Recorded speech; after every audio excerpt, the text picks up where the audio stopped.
today. And just as a reminder, our next chapters are going to be 6 and 7. And after that, we're going to be having our second test on chapters 4, 5, 6, and 7. And we're not having a cumulative final in this class. Now, here's the trick, guys. We definitely are not going to cover the entire text in this semester. There's just no way possibly we can do the whole thing. So we're going to be covering as much as we can. Guys, the CCA visit, I think, was really good this week. I know I enjoyed my time down. We've got 3 folks who were at the CCA, the Center for Community Action. Folks, any feedback or observations you were from your trip yesterday? Any thoughts? I liked it a lot. You guys did a great job. Tell me why you liked it. They were way more engaged and interested in what we had to say. I just felt they appreciated us being there.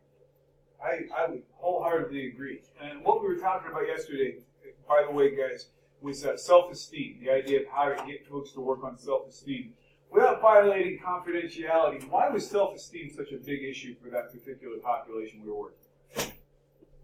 Anybody pick up anything? What do you think, Sarah? I have a lot of stories about employers or just people in their lives that are kind of down a little bit. So I think it was kind of good for them to think about the positive side more than the negative. I would completely concur, I should say. Juan, would you add anything to that? What would you say you observed in the session yesterday? It was positive for us and positive for them. So, we both enjoy that time test. I would concur completely, and as your instructor and your advisor, I very much enjoyed the session as well. Now, guys, we have 2 more sessions that are on the books, but we actually got a request for a 3rd session. I've got some folks who are scheduled to go for the next session, which is interview skills, on the 12th. And the folks I have for that are Aaron and Lucia, and I think Becky needs to switch her schedule for that. I know that we need to talk about that.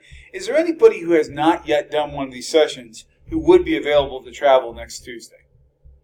Anybody who has not yet done a session who would be interested in traveling with us? If not, that's okay. Corey, you're available? We'd be leaving here at 12:15. We'd be getting back about 2:30 or so. You're on? All right, Corey, we have you on for the trip. The other sessions we're going to be doing mock interviews on the 19th. And I have been asked to develop another session on the 3rd, which is financial planning, the idea of basic budgeting. I'll bring that up in class again probably in the next couple of days to see if we have any other volunteers. For those of you who have already volunteered, the reporting link is right in Canvas to be able to track your hours. Please track your hours. Everybody needs to get 5 hours in this class. If we're running short, we'll do some activities in class that will also contribute to that. How many of you have already tracked your hours so far? Okay. So we're talking, that session itself was an hour. Plus, we're talking like 45 minutes either way, plus the prep time. Doing one of those sessions should come pretty close to eating up your 5 hours. If you're having trouble with the way you're tracking those, come see me and we'll make sure that we make that work. Okay? Guys, the other part of this is I'm also asking you to do a reflection on the activities that you've participated in after you've met these folks, worked with them, etc. And I'll be posting that activity pretty soon for everybody. As we are drawing to a close really quickly, guys, the semester is going fast. Next couple of days, we're going to present a wrap-up plan for you, how we're going to tie up this semester based on the other exam we need to get in and based on the material we need to cover. I promise you that we're going to do at least 1 or 2 chapters as online chapters. Now, here's the deal. If we do this as online chapters, that means you'll have an open book, open notes test. It'll count as a full test grade. So if you didn't do great on your first test, this will boost your test grade for your entire test grade for the class, and it's an easy way to get a perfect score in alongside your other tests. Any questions about any of that stuff so far, guys? Going once? Going twice? We're going to start with a little current events today, guys. Everybody tells you when you're in school you should do an internship. You should do an internship. Well, here's another trend that's emerging now in the skilled labor world, and that's called apprenticeships. When you hear the term apprenticeship, what kind of industries do we typically associate that term with? Yes? I'm sorry? Well, trades, carpentry, electrician, those kinds of things. We're seeing a growing number of companies that that are starting to say, well, we're going to have apprenticeships where you can actually get paid while you get training that'll make you viable for our industry. I'm going to show you a brief video that was just posted by IBM about why they are doing apprenticeships and how those actually IBM be taking this approach. We've got lots of folks who go to school for MIS or computers or whatever. Why are they taking this approach with apprenticeships? Any thoughts? Why might IBM see this as a viable approach to pulling people into their companies? Any thoughts? Yes. Once people are ready for the jobs, they already know the structure of the company. Exactly right. They're basically indoctrinating them after they're pulling them in. And check this out, though. In an apprenticeship program, these folks came from a lot of different backgrounds. So we had folks, for example, who had college degrees. One guy, I love that guy, he's a truck driver. He was driving truck and now he's a programmer for IBM. They're getting a chance to develop these folks from the ground up. And here's the other trick. While you're getting trained, while you're getting developed, what else are you getting? You're getting paid. And so this is a new trend. Why are companies taking this as an approach right now? They're definitely, and there's an opportunity to develop people in the image they want. Is there another reason why companies like IBM are seeing this as a viable approach? Any thoughts? Yes, sir.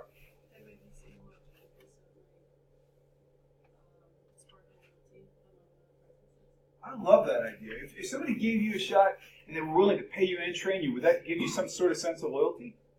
Absolutely correct. Is there another reason, perhaps, that IBM is also doing these kinds of programs? Any thoughts? Yes. I know, like the recent, maybe 1 or 2 generations are more hands-on and past generations have been. So, like, this is how we learn instead of like reading a textbook. I agree completely. It's a different style of learning for sure. Yes. You don't have to do as much competing. I love that answer. So you're basically saying for the shrinking talent pool, you have less competition? And yes. I just looked up the salary for the positions. It's just like a bunch of different positions that you can get. It's like 89 to 124,000, 54 to 85,000, 50 to 75,000. Not bad considering the training you do, is it? So my point is, I think IBM's got a marquee program here. I think IBM's got a really high-end program, but pardon my politically incorrect statement here, but you bet your ass that other companies are also doing the same thing. Because what's our unemployment rate in the United States? It's less than 4%. Companies like IBM are having to develop talent because they can't hire it. That's why this stuff is important. If you're thinking about wondering what your career path is, if you know a company or an industry you're interested in, it is worth looking into these kind of programs because you can get very quickly developed into a workforce. So this is an example of external and internal recruiting in the same process. Any thoughts, guys? By show of hands, if you had an opportunity to do an apprenticeship program to work away into a company, how many would consider it? I think it's a great idea. I think it's a great concept. Honestly, when I got out of college in the 90s, I wish these kinds of programs had been more common because they weren't. And I think it's pretty interesting that companies like IBM are securing their own future by building their own talent. Pretty interesting approach. What was the top end salary on that, Emily? What was the highest one? 124,000. I'd do an internship for $124,000. I think that would be great. So, guys, in terms of that, though, we're talking about employers and we're talking about employment brand. Employment brand means when you're trying to recruit, what kind of image are you putting out there? You just saw IBM put out a recruiting video for people to come into their apprenticeship program. Based on seeing that video, tell me your impressions of IBM. What kind of company are they? Yes?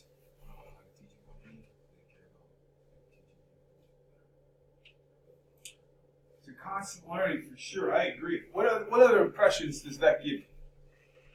Yes.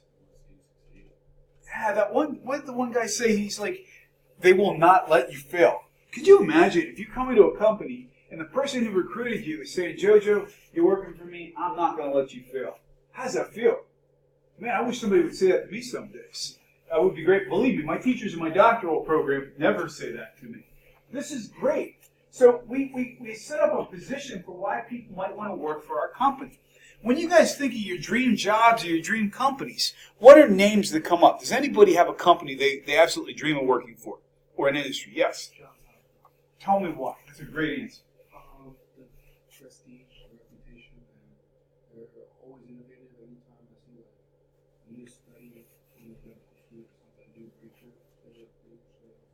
When you say Johns Hopkins, you might as well say the Einstein of medicine. That's a position it has in the minds of most people. Who else is a dream company they'd like to work for? Yes? Ah, great one. When we say Google, what image do you have of Google as a place to work? What's their employment branding look like to you?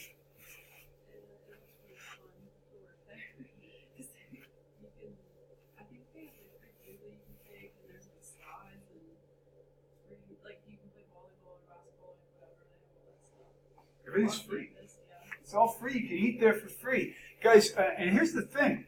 Google internships are obtainable. You just have to apply for them. You wouldn't believe how many good opportunities exist. The bottom line is companies want to position themselves in the minds of people, in particular in the minds of young people who they can keep with them, hopefully for a length of time. When we think about these brands, guys, the big brands, although Beats is owned by Apple now, they still have their own kind of position. When we think about these brands, we think of Disney. What are the images that come to your mind? When you think of Disney, what do you think of? Cartoons for sure. What about as a corporate image, as a company image? What do you think? Yeah, it's family friendly, creative, high tech. How many people, by show of hands, in the last year have watched a Disney movie or a Marvel film? Pretty close. Almost all of us have. We know this company. We see the Apple logo. What do we position that company as? What images come to our mind? iPhone. It's inexorably tied with Apple's branding. It's amazing. Here's a little factoid for you about Apple, by the way. This is also a comeback story as well. In the 1990s, Steve Jobs, the guy who started Apple Computer, was actually removed from his own company. He was removed. He was voted out by his own board who said, you can no longer run this company. He ended up coming back, and he had to pull Apple from the verge of bankruptcy. Do you know who he borrowed the money off of to bail out Apple? He did. Bill Gates and Microsoft. It's absolutely true. And so it comes down to the idea you never know how it's going to come back around. When we think of brands like, when you think of Harley Davidson, tell me the image of that brand. We think about big rumbling motorcycles, and what do the people who ride those bikes typically look like? Tell me. I'm thinking people with HR class. Well, it is. We're also talking about marketing. When we're talking about the guy riding that big bike, we're thinking the big beard, the hair, the ponytail, all that stuff. The trick is, that's who we're selling the bike to. When we do our employment brand, we also got to get business analysts, we got to get IT people, we got to get marketing folks. So we also alter our brand depending on who we're recruiting for. It's the same if we think about an outdoor company like Cabela's. Cabela's, yes, it's a very outdoor-focused brand. We think mostly about sports people who like to hunt and fish. But there are plenty of people who power that company who don't like that stuff at all or are not interested in it. So you recruit differently based on how you're trying to recruit and who you're trying to recruit. If you're trying to recruit a salesperson for Harley Davidson, for example, you walk in one of the showrooms, the guy with the leather vest, the big beard, and the ponytail might be the perfect person to sell that product. The person you're going to recruit to run their IT system might not care about any of that stuff. So you have to have targeted recruiting on your brand as well. We start thinking about how we staff, the people we need to pull in. We've got people who we refer to as core employees, core workers. Those folks are there year-round, no matter what. Here at St. Francis, can somebody give me an example of a core worker, somebody who's here all the time, no matter what?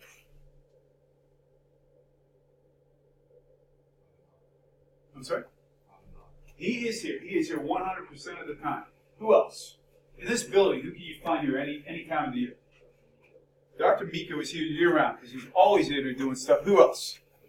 You got it. The people you probably won't find here in the summertime, if you come to my office, yeah, you might find me once in a while, but I'm a flexible employee. I'm here as they need me, which is typically between August and May. So you won't see me much in June, July, or August at the beginning of the month anyway.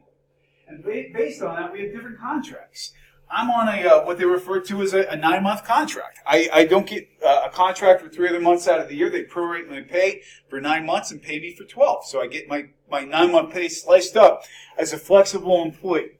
Now, one of the great parts about that is you're not paying for staff that you don't need. One of the challenges can be in certain industries, though. If you have people who are cut out certain times of the year, they can be less motivated than people who are there all year round. Dr. Fry knows what's going on every single day because he's always here. It's sometimes tough to get people moving when they come back from a break, as you know yourselves, when we come back from summer vacation. Then we also have temporary employees, and companies have lots of different strategies for that. St. Francis, if we need a temp, we hire them ourselves. We could use an outside agency, for example. We could use a different kind of recruiting tool for that. They're great uses for temp employees. We can use them to screen out and see if we want to make them full-time employees. We can test drive employees before we hire them. By the way, if you get asked to come in as a temp, and it's called a temp to hire position, that period between when you're a temp and become full-time, what do we call that period? It sounds like a jail term. Begins with a P. Probationary period. The other part of why we hire temporary workers, it's cheap. Temporary workers are the cheapest way to augment your capacity. If somebody's a temp, you don't have to pay them benefits, you don't have to pay them any of these things we give our full-timers. And it gives us more flexibility in terms of adding staff as we need. We're in the midst of the biggest period of hiring temp workers for the year. What am I talking about? Why are companies hiring temps right now? You got it. It's the most wonderful time of the year for retail. And as you can see by the Christmas trees already standing around Schwab Hall, apparently it's Christmas time in Schwab Hall already. It's not even Thanksgiving, it's already Christmas time. How many of you, when I say this, I'm being cynical, by show of hands here, how many of you think it's too early to start singing Christmas songs? Yeah, I don't want to go anywhere and hear that stuff already, but some people love it. Some people can't wait to put up the tree. If the turkey isn't out of the oven yet, I don't want to hang the tree. That's the way I look at it. All right, we got independent contractors, guys. What's the biggest advantage to an independent contractor? Because it's the same one as temp staffing. What's the biggest advantage? Has to do with the color green. Yeah, it's cost. Absolutely. You don't have to pay them benefits. You can pay them a flat rate. You can negotiate that. Basically, these folks come in when you need them and they leave when you don't. So if you're hiring a contractor to fix the roof, you're not collecting Social Security out of their paycheck, for example. And we sometimes will mix it and match this stuff. Now, here's a trick. I would take note of this point. Somebody who is part-time is not the same as somebody who is temporary. What do I mean by that? Somebody who is part-time is not the same as somebody who is temporary. How might that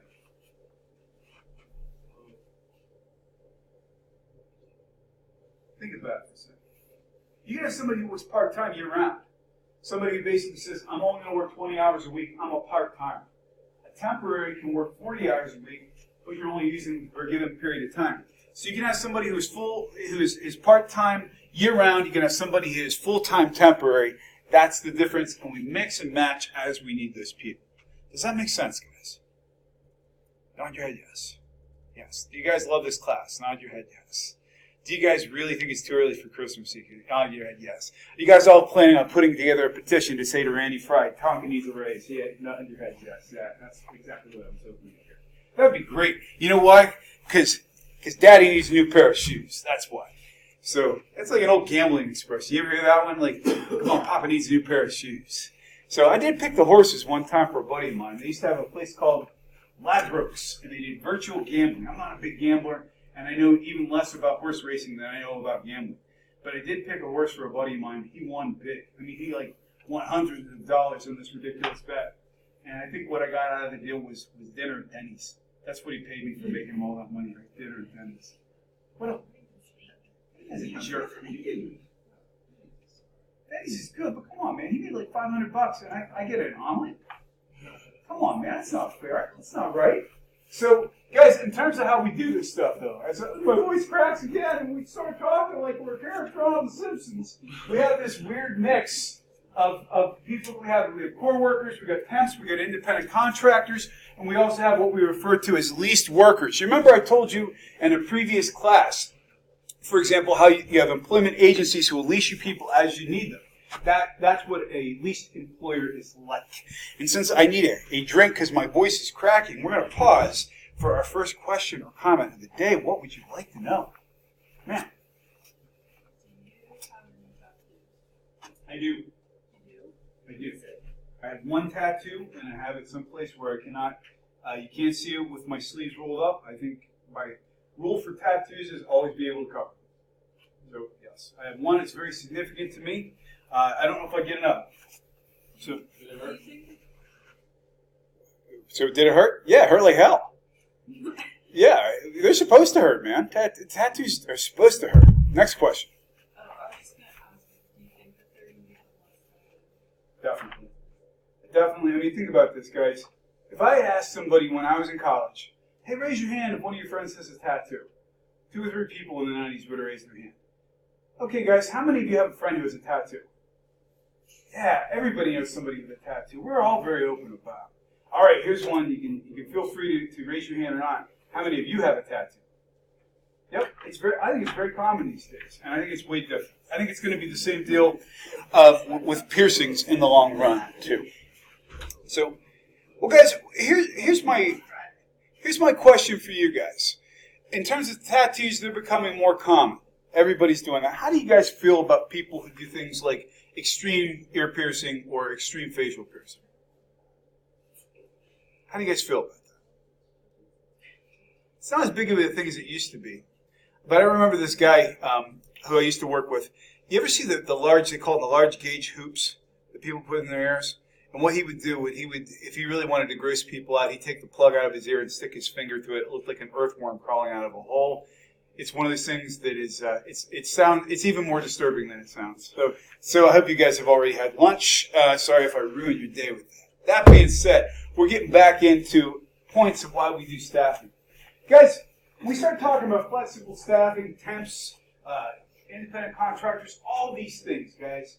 Can somebody tell me something bad about using temps, independent contractors, and part-time employees?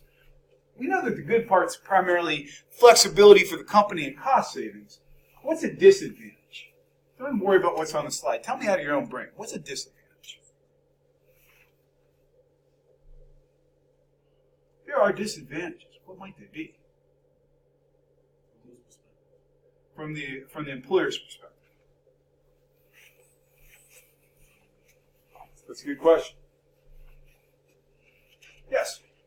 Even if it's a simple job, like making coffee, for example, you're still going to have to train that person. Like, each time a new person comes in, you're going to have to retrain them, so it might be a higher cost to the employer. I agree. And you also have people who are going to have higher amounts of turnover because most people want full-time jobs. Now, that's not everybody.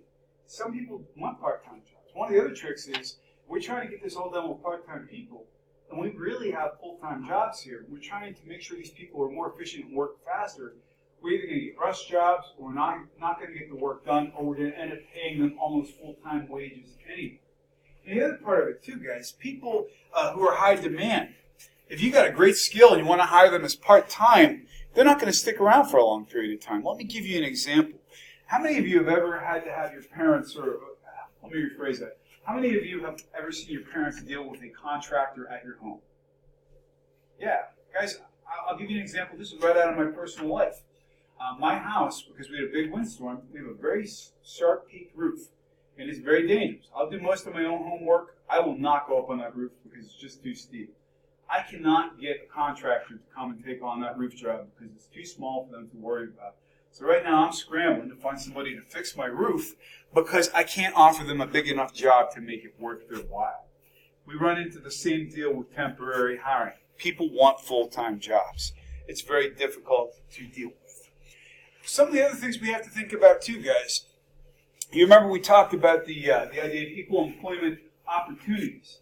You really should be thinking about this in terms of how you recruit and how you try to pull in new talent as well. If all your recruiting is limited to one demographic, if everybody who is answering your ad is a white male over the age of 40, you might need to change where you're advertising or how you're advertising, or possibly your methods of advertising are blinded and not in a good way. Blind hiring is a good thing if you are not looking at somebody's resume based on their name or gender. It's blind if you're only looking in one direction. Let me give you an example. Let's say I had an open position here at St. Francis, and I decide, you know what, this is great. We got a job. I'm going to advertise in the newspaper. Why would that be problematic if I were trying to recruit a new professor for St. Francis? Advertising in the newspaper. What's the problem there? I would say most people under the age of 40 don't read the newspaper. Yes? You get Alex. Yeah, Alex Keeper would apply for this because he'd be reading the Wall Street Journal. So long as Alex Keeper, I'm putting this on the microphone. Alex, if you're listening, is one of my favorite people. He's a Renaissance man, that guy, and he is involved in so much. He's new and retro at the same time. Love working with that guy. But we're talking about we get a very limited applicant pool. Am I right? Okay. Well, let's say, for example, you pick your demographic. Young people tend to consume news and media in a different way than older people. So if all I did was advertise for a professor's position on my Facebook, Instagram, or name your social media du jour, I might only get young applicants, in which case I might be participating in ageism as well. So you got to mix it up and recruit based on what channels are going to reach the skill sets you want without unintentionally discriminating and excluding people as well. Have you guys noticed something that by default, something seems to be popping up on the bottom part of YouTube videos these days? What am I talking about? When you watch a video, something's coming across the bottom of the screen. Advertisements too, but there's one other thing. Subtitles. Why is that such a big deal right now? Why is that there? Any ideas? Any ideas, guys? Yeah, why would subtitles? Who are we trying to reach? You got it. You got it. We're trying to make it more accessible for people of all abilities. Here's the trick, too. How many of you have taken an American Sign Language class? Yeah, pretty cool. Do you guys know, in terms of literacy rates, the deaf individuals actually fall behind hearing individuals in terms of literacy? Did you know that?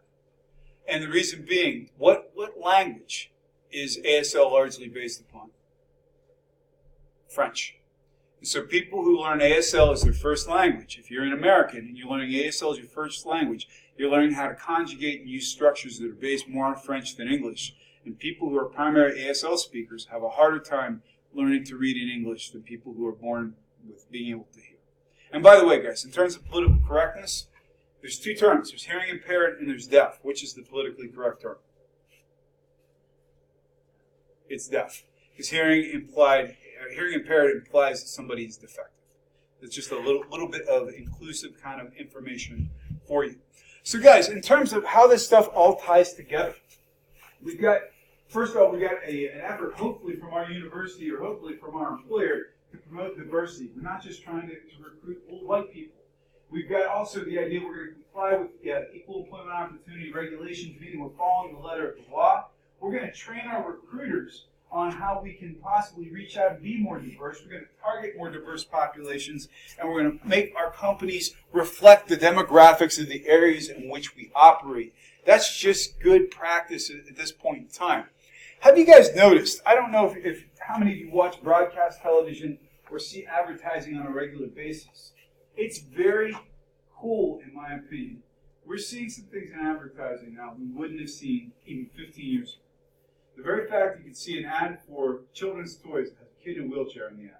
The very fact that you can see, for example, you guys don't understand what a big deal this is to people my age in a positive way, that we're seeing multiracial couples used in advertising.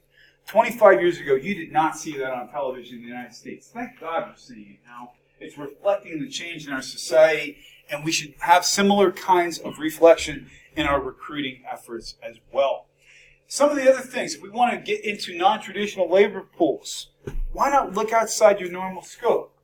In addition to looking at diversity from a race perspective, older employees are great. I hate the fact that I now call myself an older employee, but there's a lot of people over the age of 40 who are still looking for their next big thing. Guys, I started my second career when I turned 40. You guys will probably be starting your second careers at a way younger age than I will, but we work a long time these days. If you're recruiting single parents, for example, what might you promote in your company if you're trying to pull those folks into your company? What might you push and say, this is why you want to work for us? Child care is a big one. What else? Yes? You got it. If you need to come in late because you need to get your son or daughter on the bus, we can work with that. the idea of college savings plans, the idea of discounts on things like tuition if you have a relationship with a university. By the way, that's one of the biggest appeals of universities. When we recruit, a lot of people will take a salary cut to come from industry to work at a university setting so their son or daughter has a chance at a free education. It's a wonderful benefit. Guys, the other things we're looking at too, we talked about the challenges working sometimes in not discriminating against folks with disabilities. They're a whole other part of the workforce we need to look at. And this is a big one too. I know some of you have already been to the Center for Community Action. Guys, there are all of these non-traditional recruiting pools that we're looking at this point in time. Here we are in the United States. We have the highest incarceration rate of any civilized country. We have a larger percentage of Americans are in jail than any first world country. And people on both sides of the aisle are starting to ask finally, why? You know, not all of these people are serial killers. Not all of these people are people who have done premeditated homicide. Some of these folks may have been unfortunate enough to be the victim of a drug policy that was vastly out of date when they were arrested. I'll leave that to you to put your own moral judgment on. But the bottom line is under 4% unemployment. We got to start looking at people like welfare to work. We got to start looking at the incarcerated. We got to start looking at people who have been out of work for a long time and say, how can we pull them back into the workforce? If you want to know why we're doing volunteer work at the CCA, Center for Community Action, those are a big part of the reasons why I am glad they're our community partner. Before I continue, guys, because I've been very verbose today, I would like another question or comment. What would you like to ask? Sir? Should those people who are in jail on weed charges in countries that weed is legalized, states be all removed from the record? Say that question one more time. So say you went to jail for like an ounce of weed, and now it's decriminalized in Maryland, where an ounce of weed would just be a fine. Should everything be dropped besides the fine? I'm going to give you my opinion, and then I'm going to give you the federal opinion. My opinion is I think it's absolutely ridiculous that we are putting people in federal prison for marijuana charges. It's ridiculous. This is a 19th century standard for something that is just absolutely.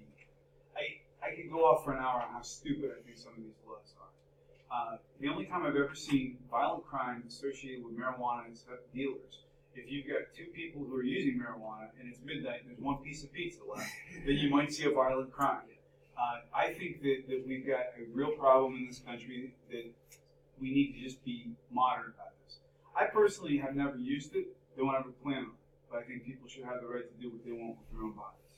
The federal statute, however, at a federal level, is marijuana still considered to be a controlled substance? It is. So here's the trick. Let's say you live in Maryland, or let's say you live in Colorado, or you live in Washington, or any one of the states where it's perfectly legal by a state level. Is it still illegal federally? Yes. An employer can still ask you to take a drug screen, and an employer can still choose not to hire you full-time based on the positive results of marijuana use coming up in your urinalysis. Until they figure this out at the federal level and quit hunting this off the states to figure out for themselves, none of this stuff is going to get solved. Can I answer your question? Yeah. I leave that to your own opinions, what you think about this stuff, and maybe I'm a little too open about this on recording, but I definitely believe that these laws need to be reformed. Actually, Governor Wolf in Pennsylvania has made a motion to see if we cannot decriminalize cannabis in Pennsylvania as well. I think there are better places we can be putting our law enforcement dollars. So that's the end of my rant today. Any other questions? One more question before we continue. We're going to finish strong in this class. We're going to have a good 10 minutes. Anybody else have a question? I heard people the other day that Microsoft in Japan, I think, established a 4-day week. I've read that as well. What do you guys think? Do you think a 4-day work week would be more productive? What are your thoughts?